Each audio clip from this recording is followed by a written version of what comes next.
Before we begin, we want to acknowledge that some stories and discussions in this episode of Radiant Resilience may touch on sensitive and potentially triggering topics. These may include themes of anxiety and panic attacks, discussion of abandonment issues, family trauma, mention of suicidal thoughts, and mental health challenges. Our goal is to share real life experiences in a respectful and empathetic manner, offering insights into the complexities of the human spirit and the journey towards resilience. However, we understand that some content might be difficult for listeners. We encourage you to prioritize your well being and discretion when deciding to listen. Please remember this podcast is not a substitute for professional advice or support. If you find yourself needing assistance, we urge you to seek help from qualified professionals or trusted support systems. Your mental and emotional health is important to us. Thank you for your courage and for joining us in a space of understanding and compassion.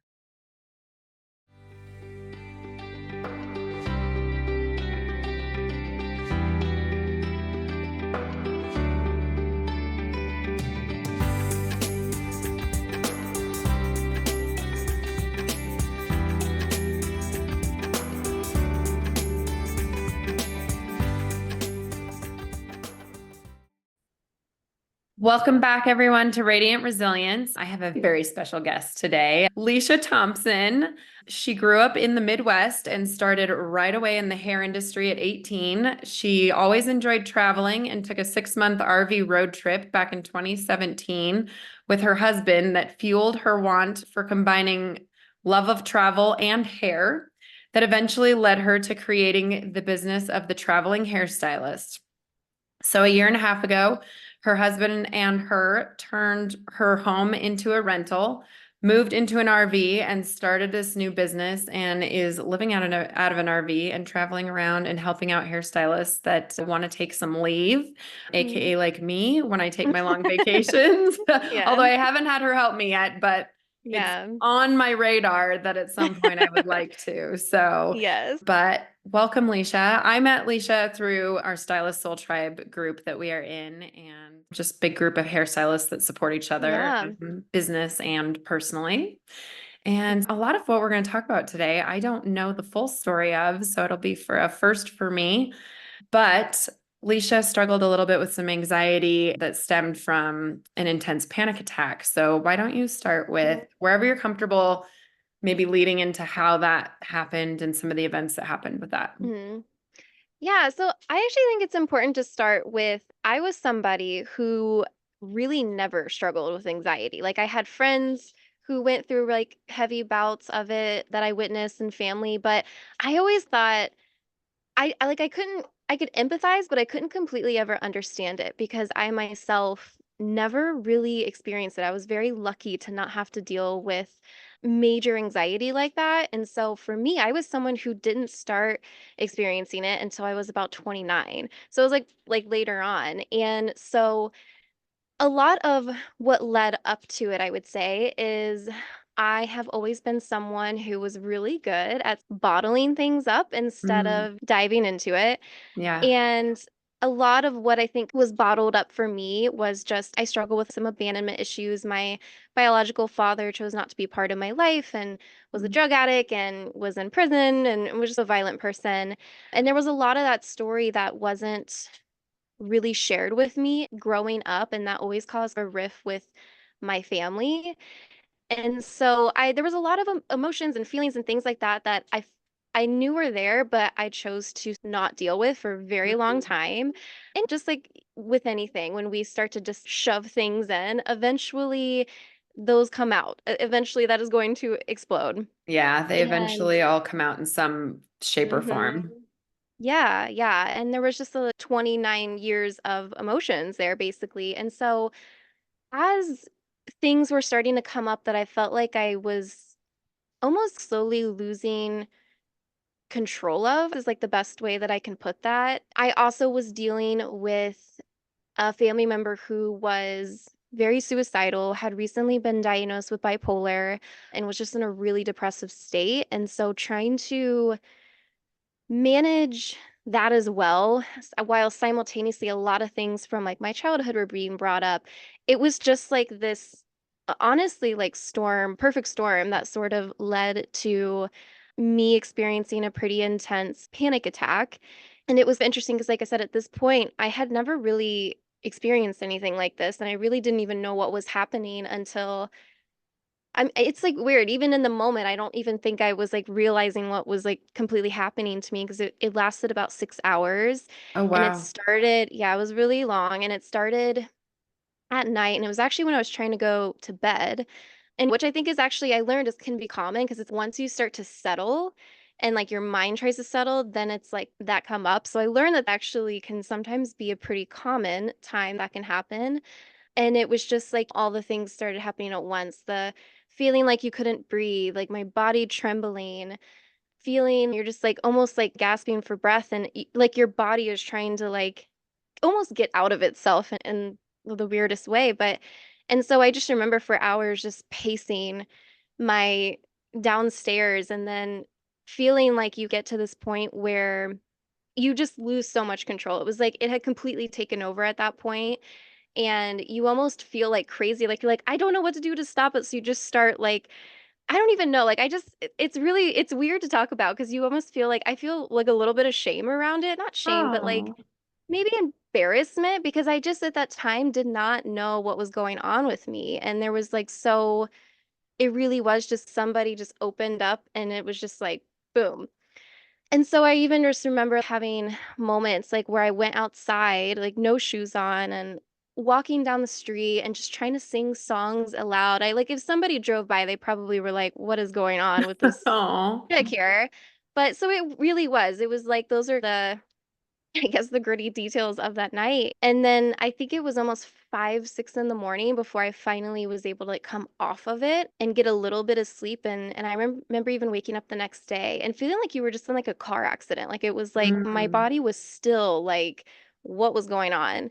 So that was that moment that I always say that night changed me. I was different leading up to that night, Mm. and I'm different since that night. And in a weird way, I think maybe I don't know. It probably could have happened in a in a better way, but I think it needed to happen because it really started to make me realize how much was going on at that time and how much I had really kind of pushed back and was not really dealing with. Um, So, what kind of thoughts were going through your head during this panic attack? Were you having really dark thoughts? Were you, or was it more of a physical versus a mental reaction? I think it almost was because I really don't remember what I was thinking in my head. And I don't know if it was just a little bit of that like PTSD where you're like, what was I even you almost blank in your head a little bit. So I like the similar feelings of PTSD. So I remember just feeling I'm like, I need to like get out. I need to like move. I need to stop. I need to and I think there was a lot of I was fearful. I was really fearful because I truly thought I was gonna see the next day or something. Like I thought it was like it Oh. was really intense like that. So, that's But a lot of so dark much of it was feelings too. yeah, yeah, I guess it is really. But I do remember it just being a lot more physical. It was just like my body could not, I don't know, could not stabilize at all. And so I think it was mostly feeling like I need to stop this, but also the fear of what if I can't stop this was really what was going Mm. on through my mind most of that night. So, how did you then determine that it was a panic attack? What clicked eventually? That's what was happening. I So one of my friends that I had mentioned, I witnessed her go through a really tough bout of anxiety and having a couple nights that of like similar-ish kind of things. And she was the first person I called. She was one of my best friends. And I was like telling her, I'm like, I don't even know what just happened. I feel like I was in a car accident. I had the scariest night I've ever had in my life and really talking it through her. And she said it pretty boldly. She's like, Leisha, you had a panic attack. That is anxiety. Like you are Mm. dealing with, and she obviously knew different things going on in my life. And so it's interesting that you almost still, even when you're in that moment, it's like you still don't want to face the thing that practically your body and your mind is trying to like shove in your face that you still can't see until somebody else is, oh no, you're dealing with this. Like this is what that was. And you need to probably find ways to cope with this and figure out what you need for yourself. So, yeah, it really wasn't until she talking to her the next day until I was like, "Oh shit, I think this really was a panic attack and this is happening for a reason, so I need to figure out what I need to do." Because I will say after that night, I don't know, the anxiety for me is what was so intensified, more so after the night of the panic attack versus when it before. And it was intensified in such a weird way for me where these are gonna be weird things, but I would even eat differently because I was so concerned with eating too fast or eating too big of bites because I was like, "What if my throat closes up all of a sudden?" Because these were the Oh. feelings that I had from that night. I had a really hard time sleeping for months after because Oh. I kept thinking that, like, when I hit the bed and I start to calm down, is this gonna happen again? So, sleep was really hard for me, and I almost had to, like, had to rearrange my room, like, sometimes sleep on a couch because it was just a weird place for me to be.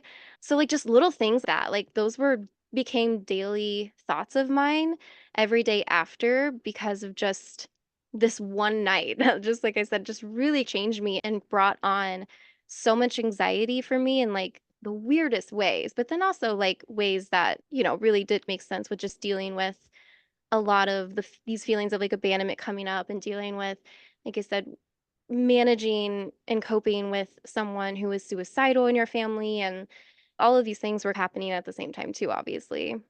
And so you felt your body was probably feeling all of that crashing down at once, finally. Yeah. Oh my gosh, yeah. It was yeah, like I said, I really feel like that night changed me, and it took me a really long time to even be okay with a lot of things again. Mm. Yeah, I don't know, it's anxiety is a beast. I don't know, it is, and I'm still learning little things about it, but yeah, when you think you can just keep ignoring these things, anxiety is there to remind you, "No, you cannot. You need to here's what it is," thing. But yeah, Were you with your husband at the time? I was, Mhm. and I he that's actually the night that he still feels really guilty about because Oh. he just didn't really know what was going on, and he was like, he's the person that, like, he hits the pillow and he's out. I'm usually Mine's the not. same way. My husband is the Yeah. same way. I'm always so Uh-huh. jealous. I'm like, I sometimes if know, my me too. brain is going, it takes me an hour to fall Mhm. asleep. And I'm like, how do you just do that? Oh, yeah. I'm the exact same way, and he's Mhm. like that too, like your husband. So he was, like, already asleep, and I remember waking him up and being like, "I don't know what's going on. I feel like I'm shaking. I'm scared. My whatever." And I think he was, like, trying to talk me through it, but I think he just truly didn't understand, and I don't think he even really understand how severe it was until the next day when I was, like, trying to reflect through the night and, like, telling him, "I didn't even know that you were outside for hours." I don't So I think it was just really hard for him at the moment, and again, because I had never this wasn't something that had happened before. I wasn't Right. even really a person who had dealt with major anxiety before, so I obviously empathize with him a lot because he didn't know, and I didn't even know what to do. Yeah. I think he feels a little bit of guilt because he's like, "I should have tried to help you. I didn't realize just how severe that was," and, but yeah, he was there. My dog, I will say, pretty much was by my side the whole time. I think she Oh, probably instinctively knew something was up and was making yeah. sure that I was okay, but yeah, that those conversations definitely came later with my husband. So talk a little bit, let's get a little specific on what you were feeling in that moment. So you Mhm. mentioned being a little bit hard to breathe. What just for anybody out there who has never had something like that, so that if they do have something like that, maybe they'll be able to Yeah. recognize it. And I'm sure with every person, it's a different type of a reaction, but Yeah, the very first thing that I think that came up was I noticed my heart was racing, which I thought was weird because I was literally trying to sleep. My eyes are closed, I'm winding down, and it was, like, racing so much I could feel it, like, even without my hand in my chest, and I'm like, "Okay, what's going on with my heart, my chest?" And then you almost start to get aware of that, and I think that almost it feeds into it a little bit, unfortunately, yeah. but so then I could feel, like, it moved into, like, heaviness on my chest. So then it was like I needed to, like, already sit up, and then I had a lot of body trembles almost the whole time, and then I think it's just, like, the breathing. Your breathing starts to get a little, like, panicky, like, you feel like you can't take a deep breath because then you still Mhm. have this heaviness in your chest and things, and your mind just starts racing, but it's like you can't think of you can't think of anything clearly, but your mind almost just goes into overdrive where it's you're just trying to figure out how to protect yourself, how to pull back, how to calm down. And at that time, I had never done therapy, I had never been through counseling, I had never done energy calls or Reiki. I'd never done anything like that. So I didn't have the tools to Mm. know what I could pull out to work through. And so that's what's really different. Thereafter, there were other nights where I could like start to feel like, okay, my heart's racing a little bit. I feel a little shaky. I feel a little off right now. But I had gone through some things then where I had tools that I could be like, okay, let me go through some breathing exercises. Let me just play some soft music or just different things I could do. And that always did help pull me out. But at that time, like I said, when you don't if you've never had to look for those things, you don't feel like you know what to do and you're just Yeah. panicking, literally panicking, and your body is going through that kind of panicky motion as well. So, yeah, and like I said, it's weird. Your skin feels like it wants to crawl off of you and but you want that feeling. So, I doing like jumping jacks, running, and weird things like that, it felt like little moments of relief, but still just not quite enough for me that night. But those were all the major things I think that really came up for me that night in a Yeah. physical form. So then after that, you said Mhm. that kind of brought on continuous anxiety for you. Yeah. So, talk about that a little bit. Yeah. I think it was something I thought about almost every day. It was, okay, what can I do today to not have this happen? That's like how I started my day. So it really became this forefront in my mind and just trying to do everything that I could to not. But there, like I said, there'd be little things like how I ate, how I'd sleep. It was I didn't feel like I was in a normal routine for probably a good 6 months. And that's I did start to seek out therapy because there were a lot of feelings that I just didn't know how to deal with. And so I'm like, if I don't know what to do, am I just leading myself to a cycle of what this anxiety is? And I don't Yeah. want this. I wanted to just be able to flip a switch and be like, okay, anxiety off. We're Yeah. gone. We did that was just like my mentality around it. I'm like, no, I don't want to go through a process. I want it to be done now. I never want Yeah. to feel anxiety again, which is just not how it works. But so I did start seeking like therapy. I did start to even look into different energetic ways of it and just really honestly diving into my shit that I had built up for so long. And there were moments that were really hard that I even having conversations with my husband that I was considering, do I need to be on medication? I don't know what to do. Yeah. You feel like you take a couple steps forward and then almost 3 steps back or 10 steps Yeah. back some days. So it was a lot of up and down, a lot of ebb and flows. I feel like at that point I did start to also be more open with people and just talking to people about what I was going through. And that actually really was extremely helpful. That was almost more helpful. Like therapy was helpful, but I think almost found more value and insight from just talking to people that had gone through something similar and how they dealt with it and what they were doing today. And because I was so shut off about so much stuff for so long that I was finally releasing some things that I probably did and Hmm. just being open about the whole process. And that was extremely helpful. It took time, but For sure. yeah. How long ago was this happened? So this was 2 years ago. So this Okay. really was not very long ago. It was in No. 2022. Yeah. And I think it started, I would say that like around the holidays of 2021, I had a family member who attempted suicide and was unsuccessful.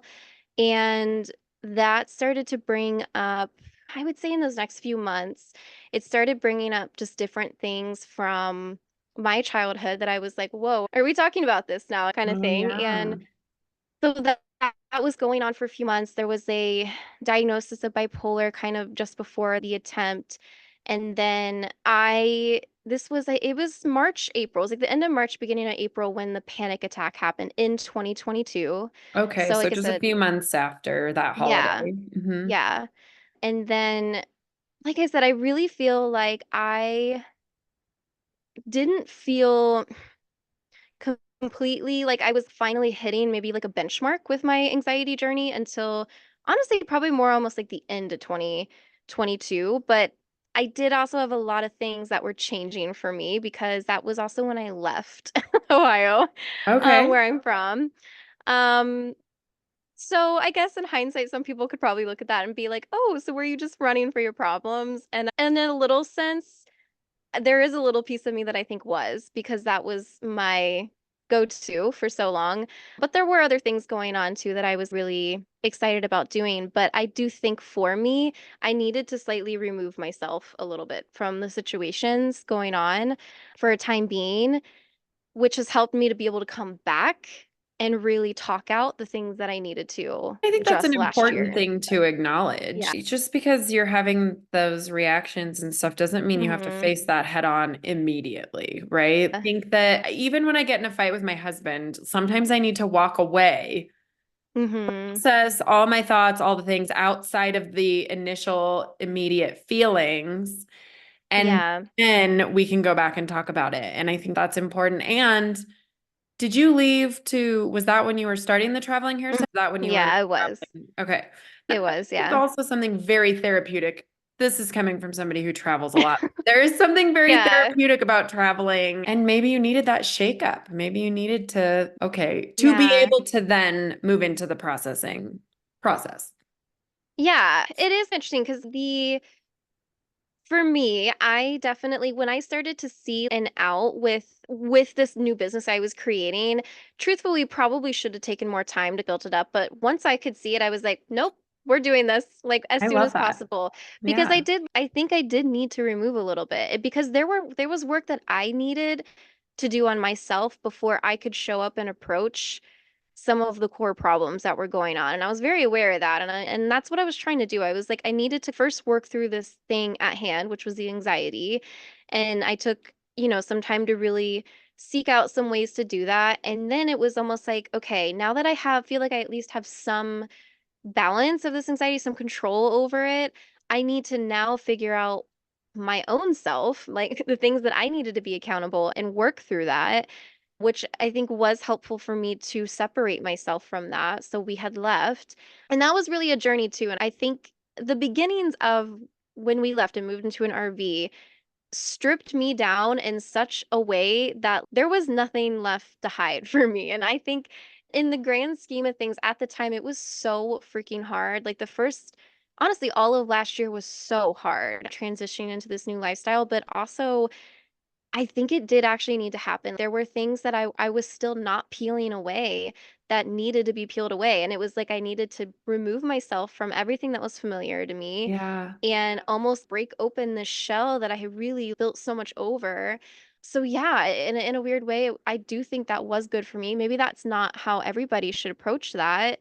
But I do think removing myself and putting myself through a little bit of a different lifestyle was helpful for me to face some of that. And I don't know about you, but for me, when I'm stuck and caught in the everydayness of work, of family, of all of the things that my normal everyday routine of being Mm-hmm. at home, it's so much easier for me to suppress stuff and ignore stuff and not address Totally. it. And Totally. I realized that last year when we went to Guatemala.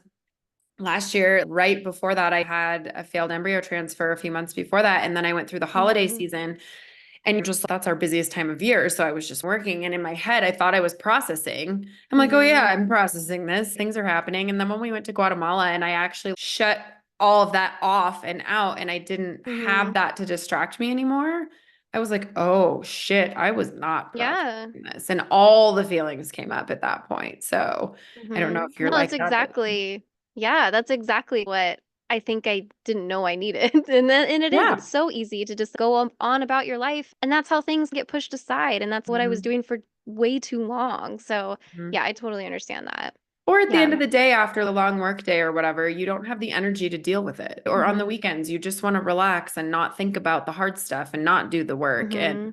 so, yeah, I think that sometimes stepping away from that is an important thing to do, whether it's Mm-hmm. temporarily or for a longer period of time or whatever it Yeah. is. It's easier to reflect back on it that way.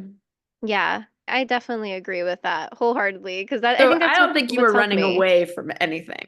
Yeah, I think if you were looking from the outside at a glance of it, some people could maybe think that. I don't know, but and in my head, there was a small part of me that was like, I'm running away from this. Like, but it's not totally like that, but in a way, I don't know, you could maybe think that, but I think it's like I said, what I needed at the time. Um, because abandonment is hard. And I know I skimmed over this, but I had my biological father was never, like I said, a part of my life. And my mom was in high school when she had me. Wow. My grandma was like my parent for the first few years of my life. And then my mom started to get on her feet. But I have memories of being not with my mom. I have memories of just being with my single mom. And I think the thing that made it tough with the kind of abandonment and why was a rift in my childhood growing up is that my mom, I think she did everything she needed to do at that point to because she didn't know either. She was still a Yeah. kid when she had me. But unfortunately, I think there was a broken foundation because there was so much that was not said, not brought up, held back, and there was never space created for me to ask questions. And a lot of the Mm. times I felt like I couldn't. And that was such a thing that really built up through my whole childhood with my mom because I didn't even know that I had other family members until I was in my 20s. I Wow. What didn't do you even mean by know other family members, like I had extended like half family? siblings. I Oh, had my most of my biological family lived only 20 miles away from me, and I didn't even know who any of them were. There was just a lot. And so I felt like in my 20s was the first time that I was like finding out things about even if you don't want to even though my biological father was rightfully not in my life because I think my life would have been very different had he probably. been, Yeah. but it still makes up my story. And Yeah. I think that's where there was that change of where my mom felt like it wasn't my story to ask, it was Mm. hers. And that was what always created a little bit of I think just a broken foundation, and maybe even just slightly distrust because there were things that I couldn't ask her, I couldn't talk to her about. When you're like 21 and getting a Facebook message from somebody that's, "Hey, I think I'm your sister," that's Oh, like a, "Whoa, wow. what? I don't Yeah. even know what is going on right now." So there was just that was hard for me to feel like everybody around me knew more about me than I did, about where I came from and how the story was and what happened and how it happened. And so that was just I think that was a lot of the feelings that I was really holding back because I felt like I couldn't talk to my Mm. mom about it. And that's just, Sure. like that's hard. And I have memories of even being like 10 years old and being like, "Oh, I wonder if my real father is alive or dead or maybe he like you wonder, oh, do they like think about me or they like across the country?" And like Mm. here that whole time he was not far from me, in and out of prison, selling drugs. Like Wow. it's just I think you start to build a different idea in your head when you don't know, and then when you start to realize that is not at all what it was, it is just hard to process that. And Yeah. so those were the things I think that I was pushing back for so long, and that was what I think started to lead into the anxiety and then the current things going on with the family member is what just triggered the panic attack, I think, then for me. So yeah, I don't know. I don't Oh. even know why I went back to that, but That's okay. That was a little bit more yeah. backstory to understand where it built up and so then you mentioned Hmm.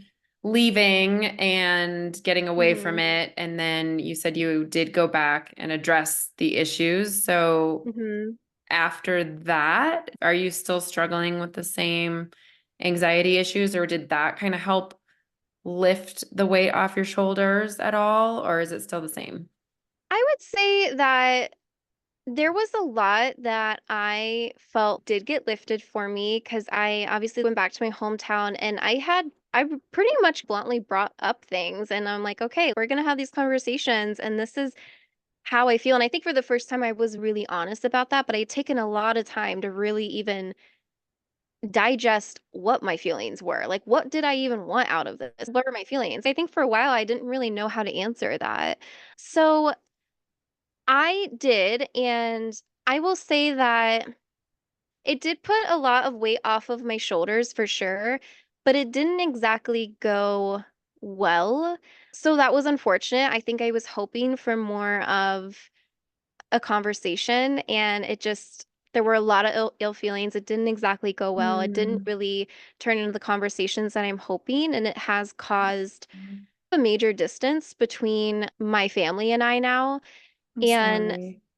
yeah, it is hard. There are definitely like being a child that was abandoned, that is a hard thing. There's days that come up and being like, ugh, man, I don't love how that feels. But at the same time, I think there was something I needed that. There was so much that was so unsaid for so long that it was important for me to release what I needed to. And so I could feel like that shift of even though it didn't go well, I needed that for myself. And I think it was like now for me, like this was really only 6 months ago that happened, by the way. Oh, So this is still wow. very fresh. But I feel like now I'm in this stage where I am really trying to still continue this journey because I'm still very much in it, but also be in the place where I can just have peace with what it is and not let it define me. Because Oh, I yeah. definitely did that for a really long time. Like I let these traumas, these ill things, I let this be almost my identity for a while without saying Mhm. much, and which is yeah. But I think I'm now in a place where I'm like, I have so much in my life that I want to do and want to experience, and I've laid all my cards out on the table now. And so if my if the people around me want to come along with me with that, great. I would love that. If they don't, I have to be at peace with that, but I'm not going to let these things continue to kind of shadow and cloud over my life because it's Yeah, just yeah. life is so short and it moves so fast. So And true. I don't know, I'm just stepping into that space of it now. So this is still a fresh space for me, but I would say that there has been a lot lifted off of my shoulders. I still have a lot to learn. I still Yeah. have rough days. We all do. Sure. Yeah. Um, but yeah, I do think I'm definitely in so much of a better place now than what I was 2 years ago after that panic attack and the anxiety and working through some things. But yeah, I don't know. And I think that's I don't know. I just think it's important to say that yeah, I did do these things and it didn't go well because it isn't always unfortunately tidied up like that at the end. Yeah. And sometimes it has to go like that to be able to find the peace that you need. So I don't know. That's where it's at today, but Yeah. And are you still dealing with the anxiety aspect then? Has it changed? Has it gotten a little bit yeah, better? Yeah. I would say it is definitely changed. It's definitely gotten better. There's so many like little things that I started doing for a while after that I don't anymore. But I also did just really start to look more at my health because I think I really I don't know, when you're Um, 20s, you don't really, I don't know. You're like, I'm invincible, I can do whatever. for So I sure. did Yeah. start to actually be like, okay, maybe I should do a blood test and see where my levels are at. Maybe I need to Yeah. limit myself in a different way. Maybe I need to change my lifestyle a little bit. I've been actively doing that as well as really just trying to meditate and journal and actually let myself feel things rather than trying to bury it. And Mhm. it's been a slow process, but it's definitely gotten so much better now. And I know I brought this up a little bit, but like I did for a while consider if I needed to get on medication and I never did. And I don't think it's anything that anybody should have shame around. I think everybody's story is really different. Absolutely. Um, but I don't know. There were a lot of moments I really did consider doing that as well. And thankfully, I just found other sources that helped me enough at that time to be like, okay, I feel like I'm like a tiny, teeny, tiny half step ahead today. I'm gonna just give it another day and give it another day and give it another day. Yeah. And I feel like that's really all you can do is just literally take it little by little because and know that there might be some ebbs and flows. But yeah, I still definitely deal with it a little bit today. I won't lie. I think I took my time scheduling this podcast interview with you because I am really good at busying myself and sometimes Mhm. not reflecting back on those moments. And I was starting to do that when we started talking about doing this. And I noticed that I'm like, man, why does it make me feel a little anxious, Yeah. actually? And Yeah. so I think I almost had to take a moment and be like, okay, why does this make me feel anxious? And I think it's Mm. being vulnerable. And that's still Yeah. something I realized. And I'm like, okay, I'm still learning to be okay with being vulnerable. So it was even an interesting little reminder, just even coming to this podcast today that came up. So yeah, I definitely still have moments that And you happen. mentioned having the shame around it too. So trying to Hmm. work through that and Yeah. realizing maybe that it's not a shameful thing. And there's a lot of people that deal with panic attacks and anxiety, Yeah. and a lot of people, I think probably more than we would ever know. And Hmm. that it's not something that should be shamed. We just need to recognize it and figure out how to work through it. Yeah.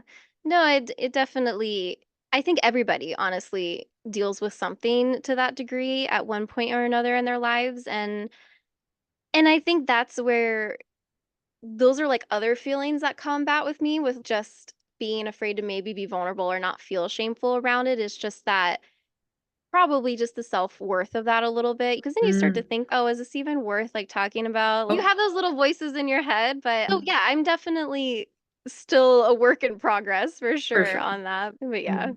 We all probably will be for forever to some degree. Yeah, I know. It is always a journey. I'm definitely also realizing that too, because I think I just thought in the beginning of this, I'm like, okay, a year from now, I'll be like, I'll look back and be like, oh, that happened, and now I'm fine.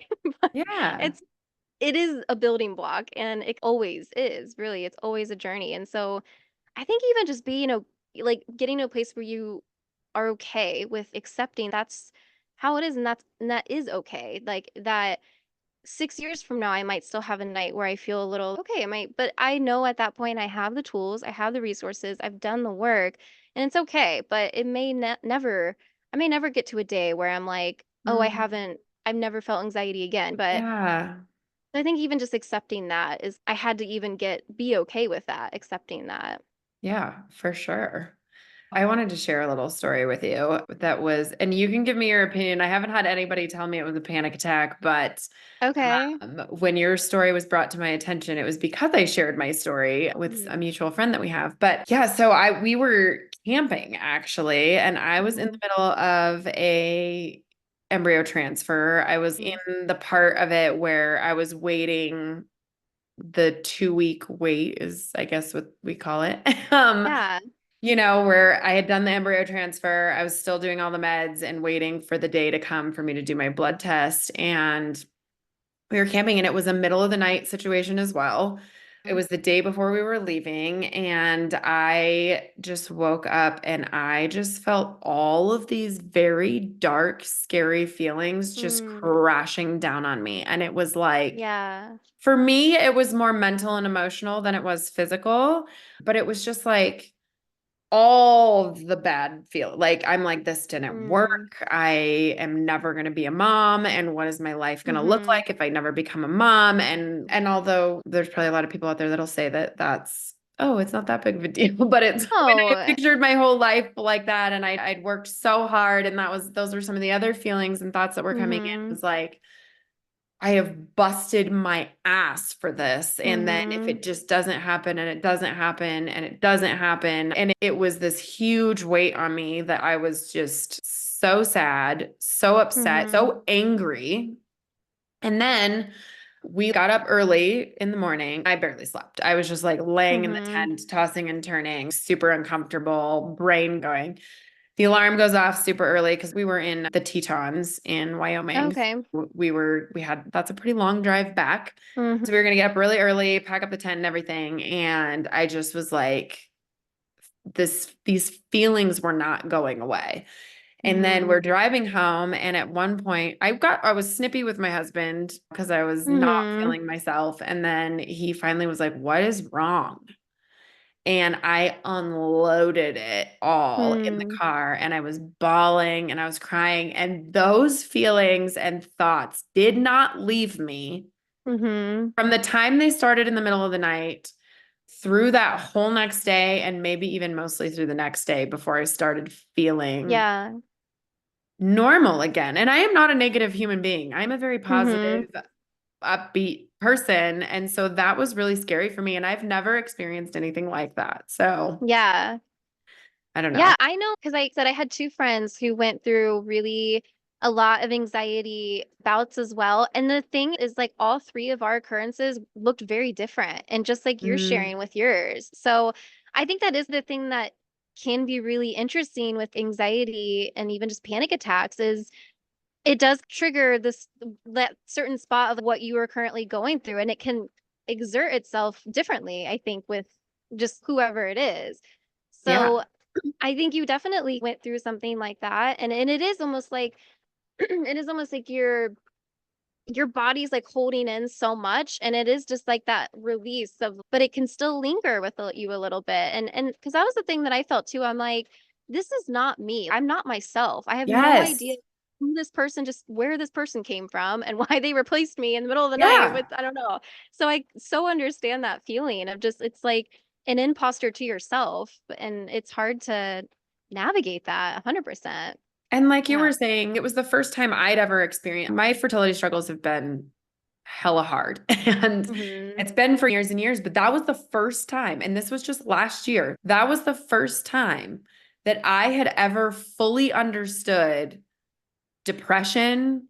I don't think I necessarily had suicidal thoughts, but I could Yeah. see where it could go that direction if you never pulled Hmm. yourself out of those feelings.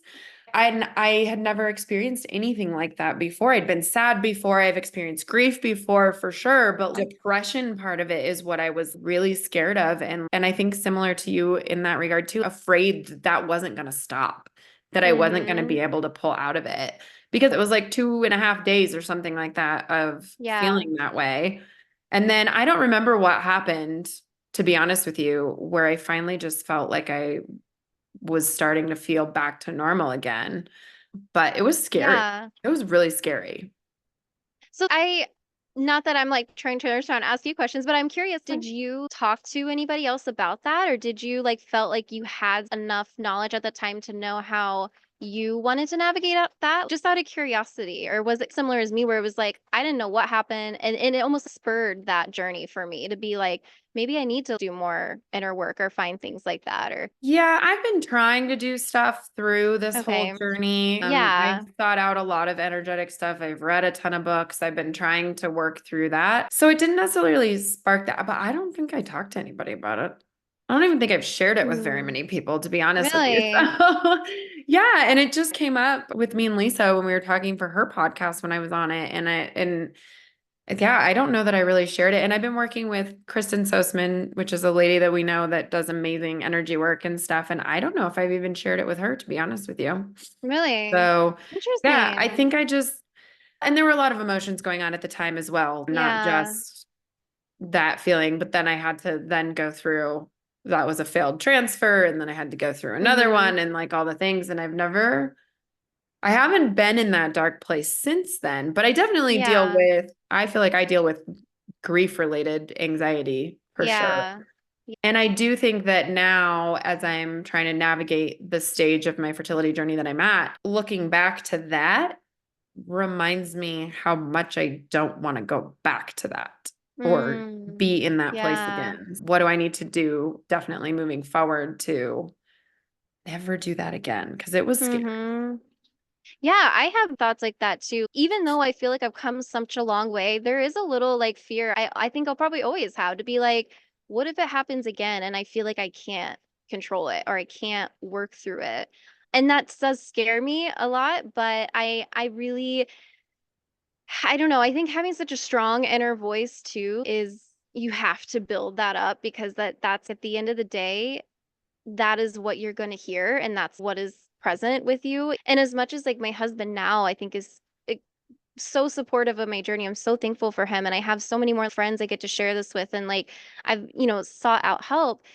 At the end of the day, it's still like that inner voice that I'm going to hear last. And so I think that's also something I try to be very intentional with, is just like when I have those scary thoughts, then making sure I'm speaking to myself and no, Leisha, you have what you need. It'll be okay. Even if you have these thoughts or feelings, you get to wake up the next day and start over or start fresh or whatever it needs to be. So it is scary though to think about, oh my gosh, what if all of this comes crashing down one night and I feel like I can't like manage? And but I think now I don't feel so alone in it, and Mhm. that helps. I know I have people that I can turn to or ask for help or seek advice, and I don't know, but it's scary. It's so scary. And there's I triggers yeah. too, right? So like Yeah.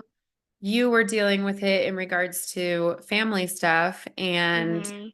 who's to say that that something isn't going to happen with you and Mhm. one of your family members or whatever that Yeah. is then going to trigger those feelings again. And I think that's where I was too, is Mhm. like with my fertility stuff. If I do that again, how many times am I going to go back into that place? Mhm. Really thinking about that stuff too, because you don't have any control over the triggers. They just happen. Yeah, that's true. Yeah, yeah. And my trigger definitely is my family, which is hard Hmm. because you still want to be a part of your family, Yeah, for sure. but it is something I have to really navigate very carefully on because I have to still protect myself at the end of the day, but there are Absolutely. things that I still have to be a part of too, and I still want Yeah, to be a part of. So it's not that is tough. And I think the triggers are something that I think really, yeah, like trying to understand those and then just knowing that like you have the choice to like shift from something if you need to just protect yourself for a moment. And I think that's why some people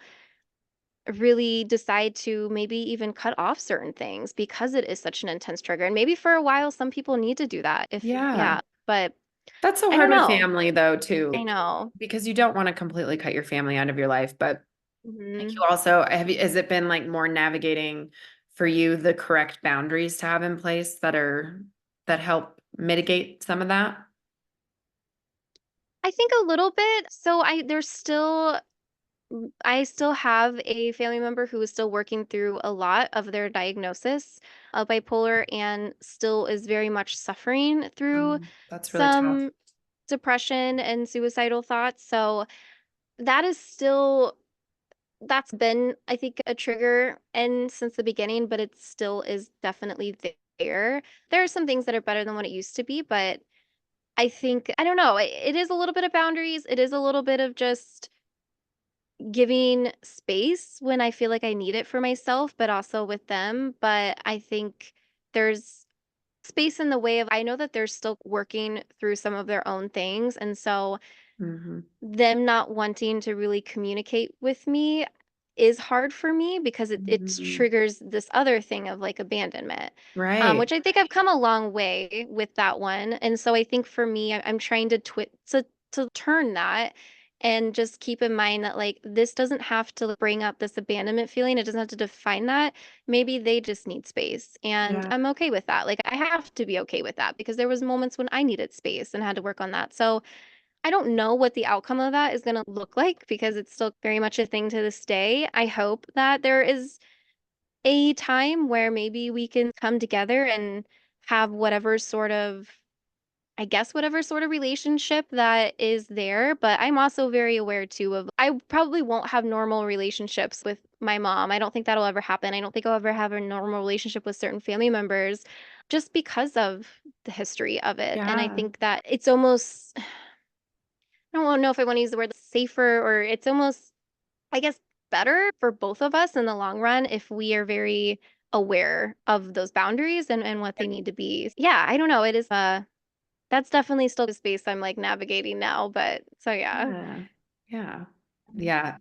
I think there's a lot of people out there with anxiety, and everybody's triggered by Hmm. different things, and everybody has to handle it in their own way. So, yeah, it's not fun. No, it's a Life is heavy one. hard. It's so heavy. I know. I didn't I don't know. It is anxiety is tough because it does try to affect so many different parts of you Yeah. and but I also there was somebody told me something once that I think was helpful in me just reframing what like a panic attack could be or an anxiety attack and somebody told me that they're like really when our body goes into that mode it's actually our body just trying to protect ourselves because we're Hmm. having such intense things happen so they were like think of it as a love attack which I know kind of corny but like I really do try to think about that statement so much with it. And I'm like, okay, this is just my body knows that it's going into this overdrive protection mode. I just need to remind myself that it's okay and we can calmly come off of that rather than go full in. It needs to take over. But I think any little thing you can take on like that to just reframe what anxiety can be like is so incredibly helpful. I've Yeah. had another person tell me too, because like I was saying, your inner thoughts are so important too, and like where your brain goes. And I had another friend tell me, she's like, when I notice that I'm having more negative inner talk or saying things to myself that I are not helpful to my anxiety, I will literally say it aloud in a Pee Wee Herman voice, or just think of any voice that is like goofy because it instantly takes you out of this anxiety moment. And laughing is such a release in such a healthy way. And Yeah. so even like little things like that, like maybe it's not Pee Wee Herman, maybe I don't know, maybe it's somebody else, but I really like any little tool that I've taken from somebody, I really take that to heart. And because it's helped me so many Mhm. different times. And no matter how silly it might sound, or I don't know, Yeah. but yeah, those are So important to have.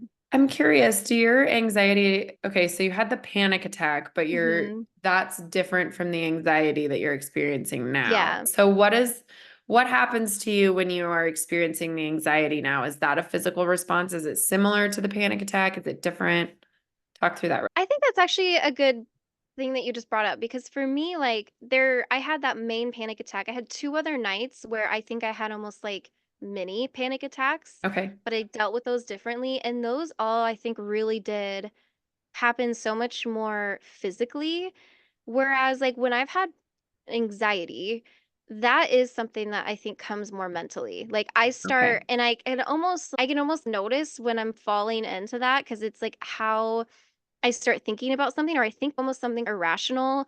And then you start having these like thoughts where you're like, why am I thinking that? And then I think sometimes it'll trigger like your heart to race or something Yeah. physical to go with it, where that's like when I have a physical thing happen from my thoughts, then that's when I'm okay, I need to really just reset here because this is, I think, what starts to lead me into almost a panic attack. Yeah, I think that is for me, it's almost like anxiety really happens more in mentally for me. And the panic attack is basically a full on physical attack, really. That's so So, interesting because I am very non-confrontational. yeah. And confrontation, that gives me more anxiety than like Mm, almost anything I've ever experienced. So if yeah. I'm trying to get better at asserting myself and speaking my truth Hmm. and things like that. But a lot of the times in my brain, I'm thinking this person's going to get upset with me and they're never going to talk to me Hmm. again when I'm trying to confront something. And Hmm. I'm not somebody that's going to come at you aggressively upset Hmm. unless it's like in the moment. Maybe with my husband in our fights, sometimes I'll do that. Yeah. If it's like a friend or if it's a relative or whatever, I have the very physical response to that. So it's Mm, funny because interesting. my little incident last year was more of a mental and emotional, but Hmm. I will have very frequently if I am worried about upsetting somebody, it turns physical and it's that like you're talking about my heart starts racing. I Hmm. start sweating and Yeah. then I Yeah. almost start shivering. Like I'm like, dude, Hmm. I'm not cold Like right now, but trembling. I'm like Yeah. shaking. Right. But Hmm. yeah, so for me, those are very physical. So it's really interesting Mm. to just compare the different ways that it shows Yeah. up for people. Yeah, because I think I also definitely like my anxiety probably almost has a little segment of like social anxiety because I definitely get so in my head about meeting new people or if I said something, I am literally that person that is like, "Oh my God, I said that like weird thing in 2018 at that one party."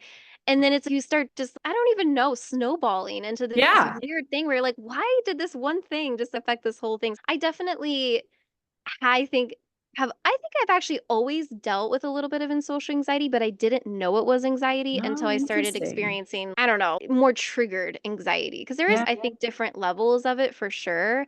Because I've always been very nervous around what I say or confrontation. I definitely I've never been comfortable with that as well, which is so much of why I bottle so much up with like my family because it was Yeah. confrontational.